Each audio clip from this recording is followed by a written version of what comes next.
भुवस्व तत्सवितुर्वरेण्यं भर्गो देवस्य धीमहि धियो यो न प्रचोदयात्।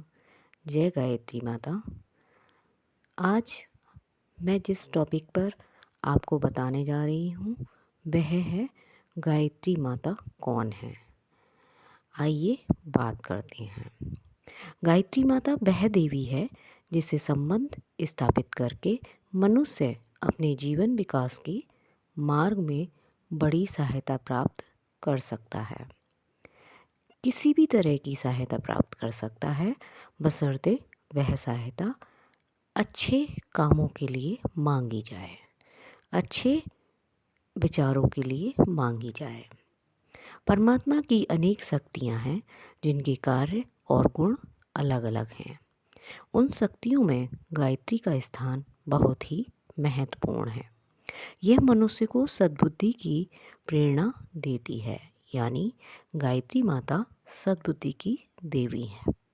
गायत्री से आत्म संबंध करने वाले मनुष्य में निरंतर एक ऐसी सूक्ष्म एवं चैतन्य विद्युत धारा संचार करने लगती है जो मन, बुद्धि, चित्त और अंतःकरण पर अपना प्रभाव डालती है। बुद्धि के क्षेत्र में अनेकों कुविचार, असत संकल्प और पतन की तरफ ले जाने वाले द्रोण का अंधकार गायत्री रूपी दिव्य प्रकाश के उदय होने से हटने लगता है। यह प्रकाश जितना जितना तीव्र होने लगता है, अंधकार का अंत उसी तरह से धीरे धीरे कम होता जाता है।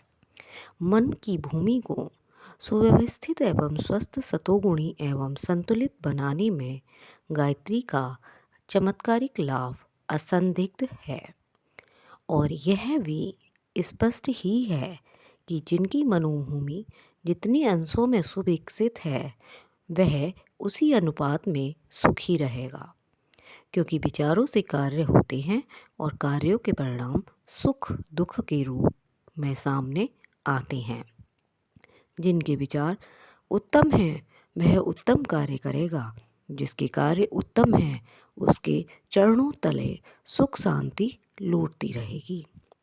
गायत्री उपासना द्वारा साधकों को बड़े बड़े लाभ प्राप्त होते हैं। हमारे परामर्श एवं पथ प्रदर्शक में अब तक अनेकों व्यक्तियों ने गायत्री उपासना की है। उन्हें सांसारिक और आत्मिक और आश्चर्यजनक लाभ होते हैं। हमने अपनी आँखों से देखा है कि बहुत सारे मनुष्यों ने इससे तरह तरह के लाभ प्राप्त किए हैं, जैसे किसी को पुत्र प्राप्ति, किसी को नौकरी प्राप्ति, किसी को घर प्राप्ति और नाना प्रकार के सुख गायत्री माता के द्वारा किए गए हैं।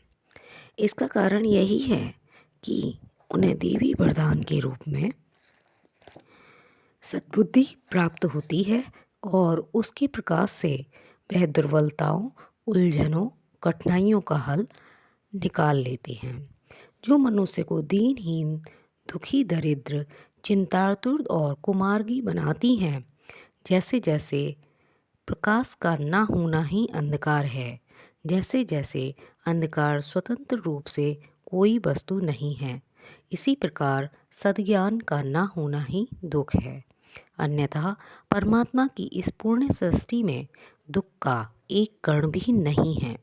परमात्मा सच्चिदानंद स्वरूप है। उसकी रचना भी वैसी ही है, केवल मनुष्य अपनी आंतरिक दुर्बलता के कारण, सद्ज्ञान के अभाव के कारण दुखी रहता है। अन्यथा सुर दुर्लभ मानव शरीर स्वर्गादपि गरीयसी। धरती माता पर दुख का कोई कारण नहीं है। यहाँ सर्वदा आनंद है। सद्ज्ञान की उपासना का नाम गायत्री साधना है। जो इस साधना के साधक हैं उन्हें किसी भी चीज़ की कमी नहीं रहती।